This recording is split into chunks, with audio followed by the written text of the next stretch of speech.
Oke, sebelum kita masuk ke dalam proses instalasi FTP server dengan menggunakan ProFTPD, terlebih dahulu teman-teman harus memahami dulu bagaimana sih konsep virtualisasi di dalam VirtualBox. Jadi di video kali ini saya secara khusus akan membahas bagaimana sih konfigurasi network adapter pada saat kita ingin membangun sebuah server. Jadi tidak tertutup saja di dalam konsep FTP server saja. Jadi ini adalah basically pengertian bagaimana sih caranya kita membangun server berikut dengan klien yang akan kita bangun, sehingga antara server dengan klien kita bisa saling terhubung. Disimak baik-baik ya.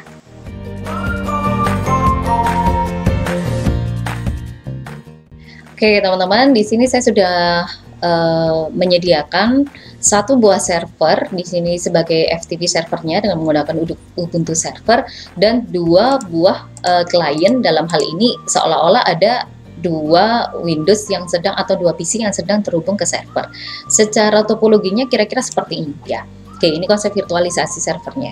Jadi yang pertama saya sudah menyediakan server, dan satu hal yang perlu kalian ingat mengenai konsep virtualisasi ini adalah kalian harus benar-benar tahu bagaimana cara mengkonfigurasikan network adapternya. Di mana sih kita bisa melihat network adapternya? Jika boleh saya tunjukkan sebentar, kalian bisa buka di bagian VirtualBox ini. Ini juga sudah terinstall ya. Kalau bagaimana cara menginstalnya, teman-teman bisa cek di video saya yang sebelumnya. Kalian bisa lihat di bagian setting, kemudian nanti akan ada di bagian network. Nah, di sini tersedia ada 4 adapter yang disediakan secara default oleh VirtualBox. Jadi teman-teman boleh lihat di situ ada adapter 1, 2, 3, dan 4. Nah, setiap adapter ini ada fungsinya masing-masing, ada attach to-nya masing-masing, ada NAT, bridge adapter, internal network, host only, NAT network, dan seterusnya. Nah, khusus untuk servernya sendiri, saya menggunakan ada 4 network. Boleh kalian lihat di sini ya, ada 4 adapter yang saya gunakan di sini. Yang pertama, adapter pertama saya terhubung ke NAT, adapter kedua adalah host only, adapter 3 adalah internet network, dan keempat internet network. Topologinya seperti ini. Jadi server adapter pertama dia akan terhubung NAT. NAT ini fungsinya adalah untuk menghubungkan server kalian, virtual server kalian untuk bisa terkoneksi internet. Tapi dengan catatan ya, internetnya kalian dapatkan dari host OS. Jadi laptop kalian ini Windows ataupun Linux ataupun Mac OS yang kalian punya di laptop kalian itu disebut sebagai host OS. Pastikan bahwa host OS kalian atau laptop kalian sudah terkoneksi dengan internet. Seperti ini misalnya saya terkoneksi dengan modem saya. Nah, dari internet inilah nanti yang akan disalurkan ke dalam server kalian. Caranya bagaimana? Dengan cara kalian untuk mengkonfigurasikan adapter pertamanya sebagai NAT.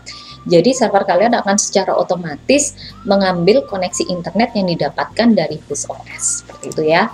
Oke, yang kedua, kalau kita lihat tadi dari yang kedua, di sini kan ada host only adapter. Host only adapter ini maksudnya adalah supaya kita bisa terkoneksi host OS-nya ini atau laptop kalian ini bisa terkoneksi dengan server yang ada di virtual kalian. Jadi bisa saling ping atau bisa saling host OS kalian atau laptop kalian bisa akses server kalian. Jadi nanti karena kita akan membuat FTP server, jadinya nanti teman-teman kita akan mencoba menggunakan FTP client dari laptop kita, tetapi juga tidak menutup kemungkinan kita juga akan mengakses dari Windows 7 atau virtual lainnya.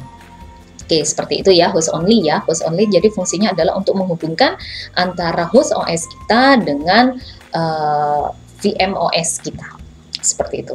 Oke, yang ketiga ada adapter yang ketiga ini adalah internal network innet. Jadi kalau misalnya tadi host only fungsinya adalah untuk menghubungkan antara laptop kita dengan software virtual yang kita bikin, maka sekarang kalau misalnya kita ingin membuat, misalnya laptop saya cuma satu Bu, saya ingin memiliki beberapa klien yang terhubung ke server saya.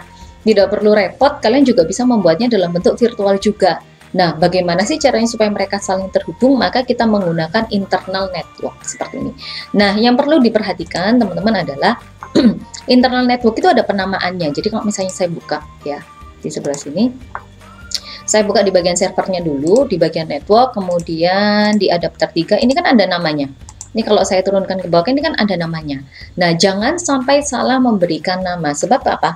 Ibaratnya kalau misalnya kalian, nama ini adalah sebagai portnya atau colokannya, interface-nya di dalam laptop kalian.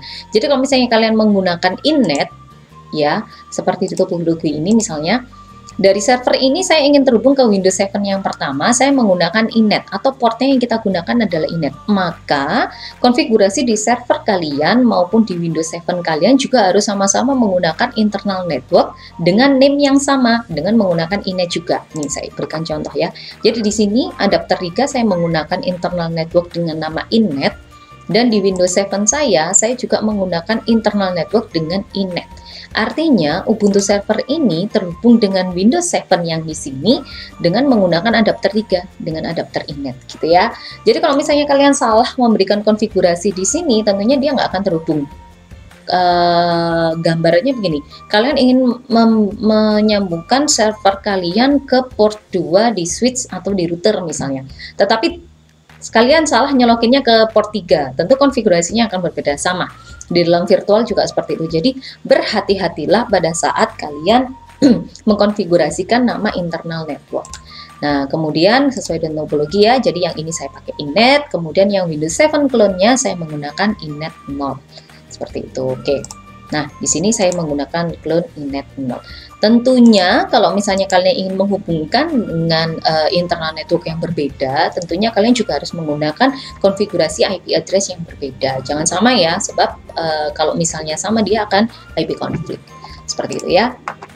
Oke, seperti itu topologinya teman-teman. Jadi yang perlu saya review kembali bahwa server kalian yang pertama harus terhubung ke NAT ya, untuk mengambil internet dari host OS. Kemudian ini boleh dikerjakan, boleh tidak, tetapi alangkah baiknya dikerjakan supaya kalian bisa melakukan uji coba dari sisi host OS atau secara virtualnya. Jadi dari beberapa segmen, dari beberapa IP address dengan subnet yang berbeda, kalian bisa melakukan pengujian server kalian seperti itu.